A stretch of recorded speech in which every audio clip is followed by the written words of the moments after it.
Welcome back, everyone. Today we are going to be diving deep into Showway, a really special book by Jacqueline Woodson and illustrated by Hudson Talbott. Ah, yes. So you might stumble across this one Right. in the kids section of the bookstore or the library. Recommended for like 4 to 8-year-olds. Mm-hmm. But I think this story really speaks to everyone Oh, absolutely. in a lot of ways. Mm-hmm. Yeah. So Showway came out in 2005, and then the very next year, Mm-hmm. it was recognized with a Newbery Honor, which is a really huge deal in children's literature. Absolutely. You know, it's a very concise book, just 48 pages, Yeah. and it tells just a sweeping and moving story spanning generations and just reminding us that these seemingly simple narratives can really hold such deep insight. Yeah. And it's Woodson's beautiful writing paired with these really vibrant illustrations from Hudson Talbott Oh, yeah. that really bring this family history to life.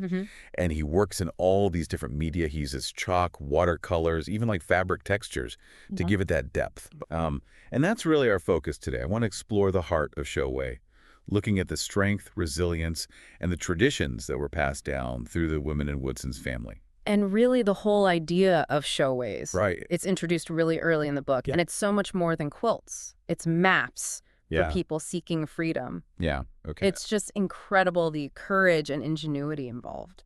So let's just dive right into the origins of the Showway. Okay.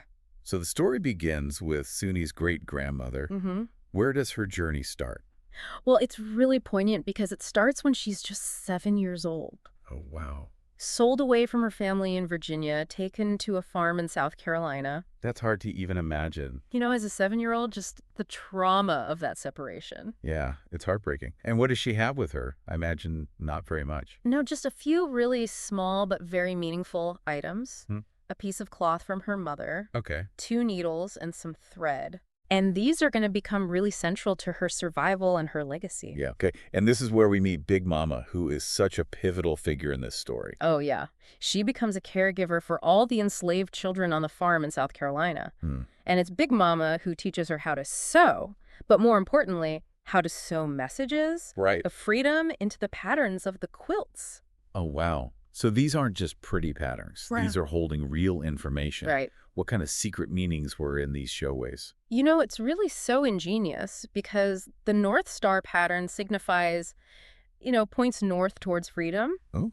Crossroads patterns can signify an important decision point along the way, or, where to turn. And these were just like clandestine guides. That's incredible. They must have had so much trust in each other to be able to pass these messages around. And we learned that Suni's great-grandmother has a child named Mathis May. Right, with a man named Ensler. It's just a small detail, but it really shows you the complex realities of life under enslavement. Right. And sadly, this cycle continues with Mathis May, Suni's grandmother. Right. At the age of 7, just like her mother, she's also sold away. Wow. 7 years old, both of them.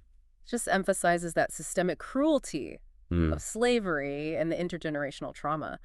But Mathis May, even though she was separated, she carried that tradition forward. Right. It became a lifeline for her. Yeah. She starts incorporating stars and moons and roads into her quilts, all symbolizing that hope for liberation, that path toward free land. And then she has a daughter named Suni. But unfortunately, Mathis May's husband passes away before the birth of Suni. And Suni is born in 1863, the year that the Emancipation Proclamation was issued. So she's born a free person. So this marks a big turning point in the story. Yeah, a moment of hope realized for future generations. Yeah. So Suni is born into freedom. Yeah. But I imagine that life was still really hard.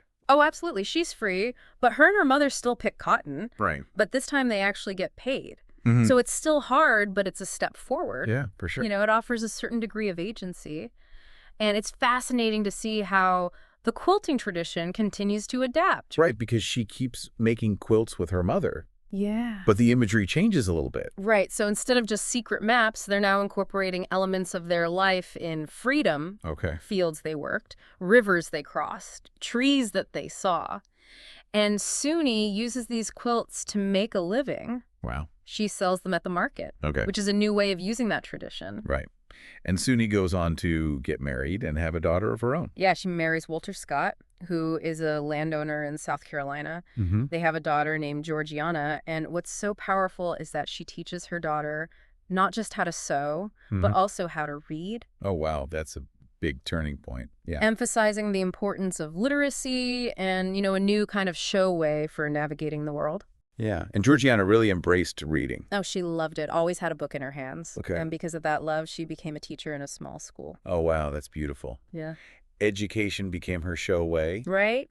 And then Georgiana had twin daughters Caroline and Anne. who grew up during a very different and difficult time in history. Right. They grew up during segregation, a time of just immense racial inequality in America. Right.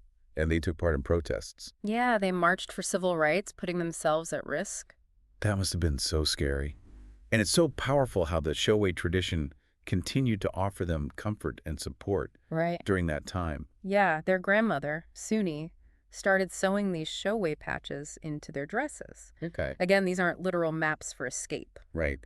But they represent the family's history and resilience, a reminder of all that they had overcome. Right. And the twins find their own way of expressing the Showway as well. Yes. Anne becomes a poet and a songwriter, using her words to give voice to the experiences of that time.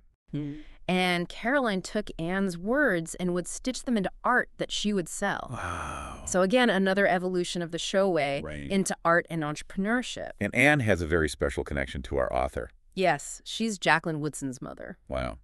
So these stories were passed down directly to Woodson, which leads us to Jacqueline Woodson herself, the storyteller who brought Showway to life. Right, and because of the sacrifices and the struggles and the journeys of the women who came before her, she didn't have to endure slavery or segregation. Right. Her Showway became writing and storytelling, sharing her family story, but also giving voice to so many others. And it's so special that she wrote Showway for her own daughter, Koshi Georgiana.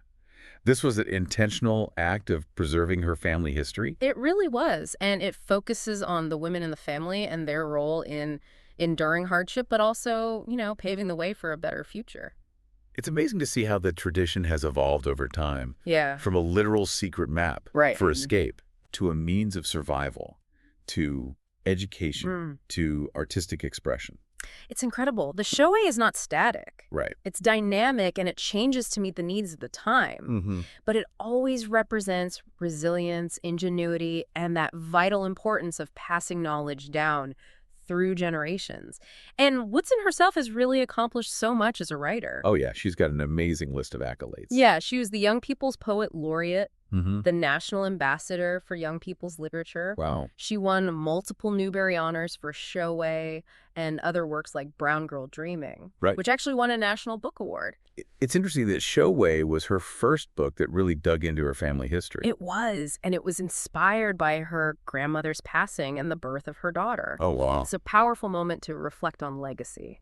And her writing always focuses on those marginalized voices, making Showway, just so universal. And of course, we can't forget Hudson Talbott, Oh. the illustrator.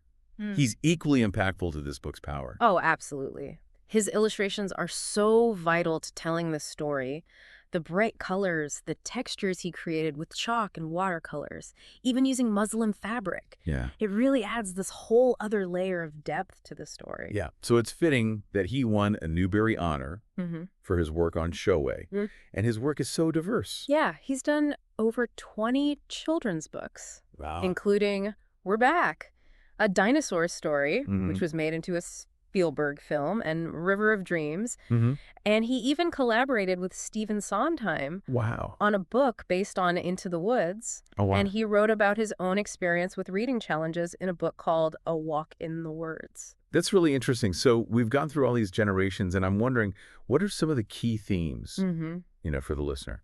Well, first, that idea of family history and ancestry is really important. Yeah. Knowing where we come from and the stories of those who came before us really shapes who we are. And we see the incredible resilience and strength of these women throughout the story, facing unimaginable circumstances. And the Showways themselves are such a potent symbol connecting to, such a pivotal time in American history. Right. They represent the Underground Railroad, the hope, the resistance against oppression, and the courage to seek freedom. Yeah.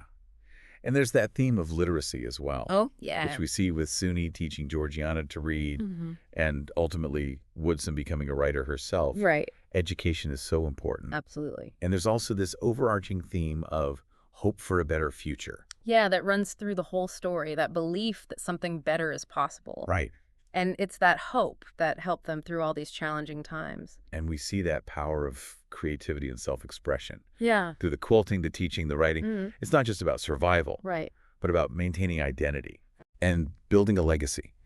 And Showway really sits alongside other powerful stories that explore similar themes, like Henry's Frieder Box, Sweet Clara and the Freedom Quilt, Follow the Drinking Gourd, all of these really incredible stories. So to wrap things up, what would you say is the most important takeaway? Well, I think it's that Showway is really a testament to the power of family. Yeah. The ingenuity that comes from necessity and the importance of passing down traditions. It shows that even simple acts of creativity and knowledge sharing can be profound guides for us all. Absolutely. So for you listening, I want you to consider what Showways, tangible or intangible, have guided your own path or the paths of those who came before you. Yeah, that's a great question. How have acts of creativity and knowledge sharing acted as maps for your future? It's so important to consider our own legacies. Yeah. And the impacts, both big and small, that have shaped our lives. Thank you so much for joining us for this deep dive. We hope you found this exploration of Showway thought-provoking and insightful. Yes. It's a reminder to look for the deeper meanings, even in those seemingly simple stories, and to appreciate the legacies that shape us all.